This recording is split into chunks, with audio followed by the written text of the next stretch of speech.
Assalamualaikum warahmatullahi wabarakatuh. Kami dari kelompok 9 akan mempresentasikan tentang pengembangan profesi guru melalui publikasi ilmiah yang beranggotakan 1. Lutfi Arifah Rahma, 2. Indah Ramadhani, 3. Bunga Arumdalu. Selamat menyaksikan. Sebelum kita ke intinya, yaitu tentang publikasi ilmiah, kita harus tahu terlebih dahulu tentang guru. Menurut Undang-Undang Nomor 14 Tahun 2005 tentang guru dan dosen, guru adalah pendidikan profesional dengan tugas utama mendidik, mengajar, membimbing, mengarahkan, melatih, menilai, dan mengevaluasi peserta didik pada pendidikan anak usia dini, jalur pendidikan formal, pendidikan dasar, dan pendidikan menengah. Profesional adalah pekerjaan yang bisa ditekuni oleh seseorang, dan menurut Undang-Undang Nomor 14 Tahun 2005 tentang guru dan dosen, profesional juga bisa diartikan pekerjaan atau kegiatan yang dilakukan oleh seseorang dan menjadi sumber penghasilan kehidupan yang memerlukan keahlian, kemahiran, atau kecakapan yang memenuhi standar mutu atau norma tertentu, serta memerlukan pendidikan profesi. 5. Sikap kualitas keprofesionalisme guru, yaitu 1. Keinginan untuk selalu menampilkan perilaku yang mendekati standar ideal. 2. Meningkatkan dan memelihara citra profesi. 3. Keinginan untuk senantiasa mengejar kesempatan pengembangan profesional yang dapat meningkatkan dan memperbaiki kualitas pengetahuan dan keterampilannya. 4. Mengejar kualitas dan cita-cita dalam profesi. 5. Memiliki kebanggaan terhadap profesinya. Guru yang profesional harus memiliki komitmen terhadap jabatan dengan mengutamakan pelayanan pada warga belajar, dan jawaban itu merupakan panggilan hidup. Keterpanggilan hidup dalam melaksanakan tugas ini ditandai dengan ketersediaan waktu, komitmen yang tinggi, dan menjadikan pekerjaan ini sebagai karir hidup. Karya tulis ilmiah adalah suatu karya yang memuat dan mengkaji suatu masalah tertentu dengan menggunakan kaidah-kaidah keilmuan. Karya tulis ilmiah harus menggunakan bahasa yang baku, tata tulis ilmiah, serta menggunakan prinsip-prinsip keilmian, yaitu objektif, logis, empiris, sistematis, lugas, jelas, dan konsisten. Publikasi ilmiah adalah karya tulis ilmiah yang telah dipublikasikan kepada masyarakat sebagai bentuk kontribusi guru terhadap peningkatan kualitas proses pembelajaran di sekolah dan pengembangan dunia pendidikan secara umum. Pengembangan profesi guru melalui publikasi ilmiah. Pengembangan profesi guru adalah kegiatan guru dalam rangka pengamalan ilmu dan pengetahuan, teknologi, dan keterampilan untuk meningkatkan mutu baik bagi proses belajar mengajar dan profesionalisme tenaga kependidikan lainnya, maupun dalam rangka menghasilkan sesuatu yang bermanfaat bagi pendidikan dan kebudayaan. Adapun kegiatan pengembangan profesi yang dimaksud adalah 1. Membuat karya tulis atau karya ilmiah di bidang pendidikan. 2. Menemukan teknologi di bidang pendidikan.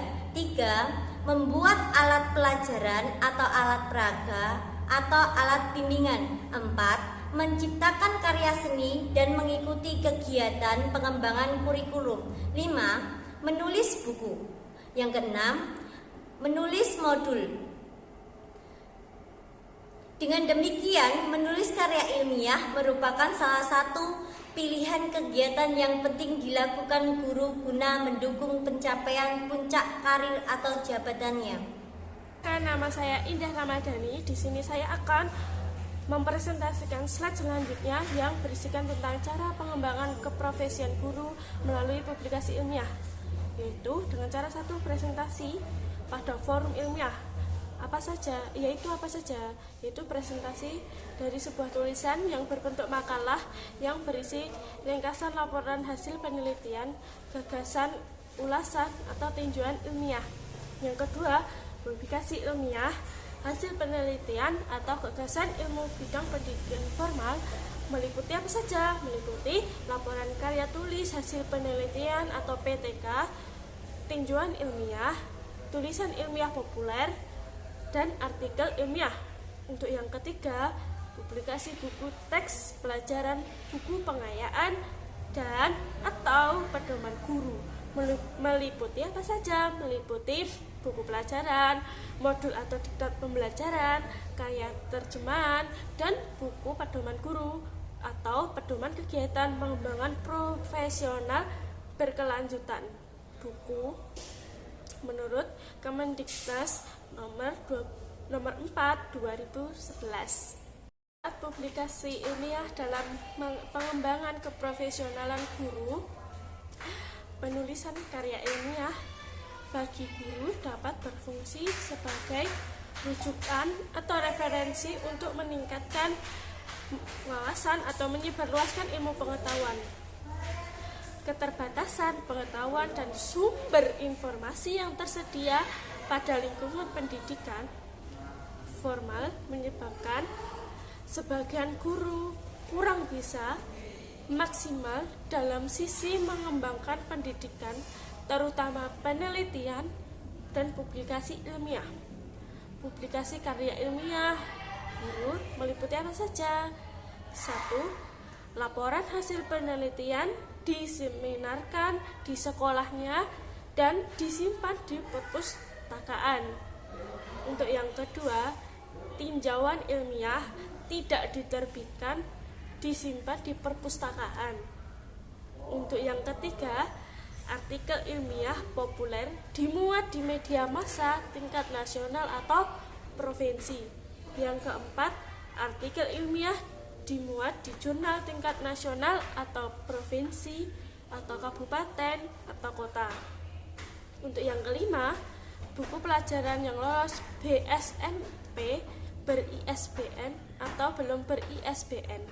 Yang keenam, modul atau diktat tingkat provinsi atau kota, kabupaten, sekolah, madrasah. Yang ketujuh, buku pendidikan ber-ISBN atau belum ber-ISBN. Untuk yang kedelapan, karya hasil terjemahan. Untuk yang kesembilan, buku pedoman guru atau rencana kegiatan guru tahunan. Menulis karya ilmiah akan bermanfaat, meningkatkan keterampilan membaca dan menulis, berlatih mengintegrasikan berbagai gagasan dan menyajikan secara sistematis, memperluas wawasan, serta memberi kepuasan intelektual. Di samping menyumbang terhadap perluasan cakrawala ilmu pengetahuan. Makalah yang dibuat oleh seorang guru perlu dipaparkan dalam forum ilmiah yang bisa berupa seminar, lokakarya atau workshop, simposium atau konferensi. Selain dipaparkan di forum ilmiah, makalah atau artikel bisa juga diterbitkan di berkala ilmiah. Itu saja yang dapat saya sampaikan dari manfaat publikasi karya ilmiah. Untuk yang selanjutnya, hambatan saat penulisan publikasi ilmiah. Rendahnya produktivitas guru dalam menulis karya ilmiah karena adanya faktor-faktor penghambat dalam menulis karya tulis ilmiah. Kesulitan guru dalam menulis karya ilmiah dibedakan menjadi dua macam, yaitu kesulitan yang bersumber dari diri penulis atau internal, dan kesulitan yang disebabkan dari luar diri penulis atau eksternal. Yang pertama, kesulitan yang bersumber dari penulis internal. A. Motivasi. Motivasi merupakan faktor utama yang bisa menggerakkan hati seseorang untuk bisa melakukan suatu pekerjaan, baik ataupun buruk. Yang B. Waktu. Keterbatasan waktu. Untuk menulis sering disebut sebagai kendala utama dalam menulis karya.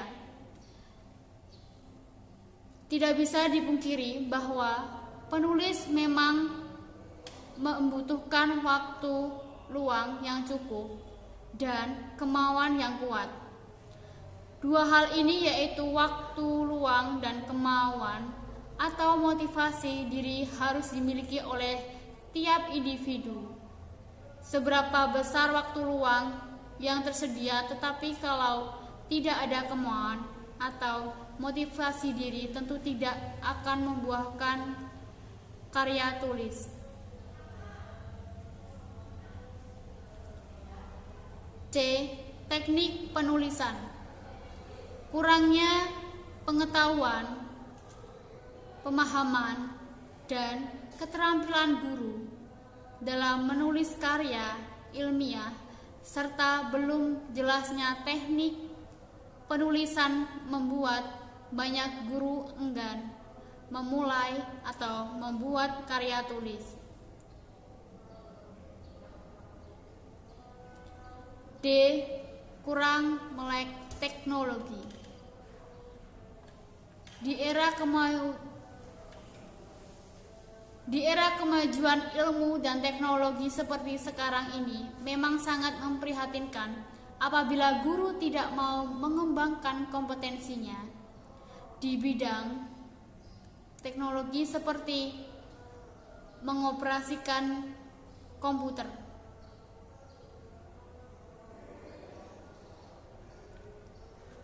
Yang kedua, kesulitan yang bersumber dari luar diri penulis atau eksternal.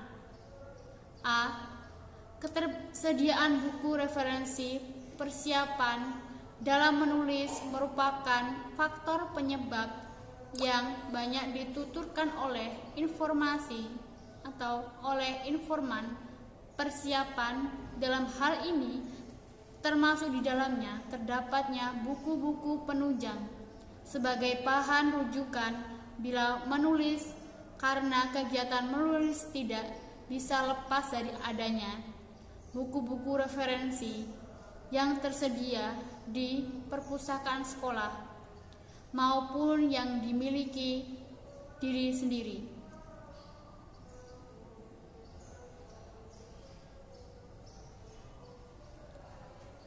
Yang B. Maraknya jasa pembuatan karya tulis. Jasa penulisan karya tulis memang banyak dipilih oleh para guru karena terkait dengan rentetan berikutnya, yakni kemudahan dalam mendapatkan surat keputusan tentang kenaikan pangkat. Guru-guru yang menggunakan jalur lurus, jalur hasil karya sendiri, tidak mendapatkan kemudahan untuk urusan kenaikan pangkat dan kalah dengan guru-guru yang menggunakan jalur tidak resmi. Yang C. Kurang berfungsinya kegiatan MGMP. Musyawarah guru mata pelajaran atau MGMP yang seharusnya menjadi wadah guru untuk bertukar informasi dan membicarakan persoalan-persoalan yang dihadapi para guru di sekolah.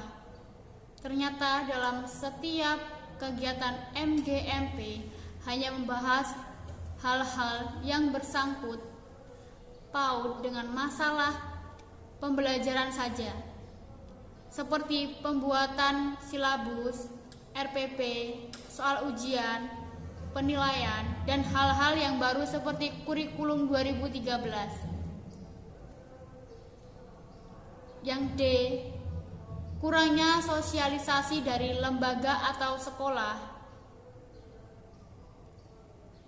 Sosialisasi kegiatan adalah hal yang bisa mengurai ketidakpahaman atau kebingungan dalam melakukan tugas. Kebingungan para guru dalam menulis karya ilmiah juga disebabkan oleh kurangnya pihak sekolah dalam memberikan sosialisasi. Quotes untuk presentasi kali ini, jika kamu gagal 1 kali, maka kamu harus bangkit 1000 kali. Jerome Pauline S. Terima kasih sudah menyimak dari kelompok kami. Bila ada salah dan kekurangannya, kami mohon maaf. Wassalamualaikum warahmatullahi wabarakatuh.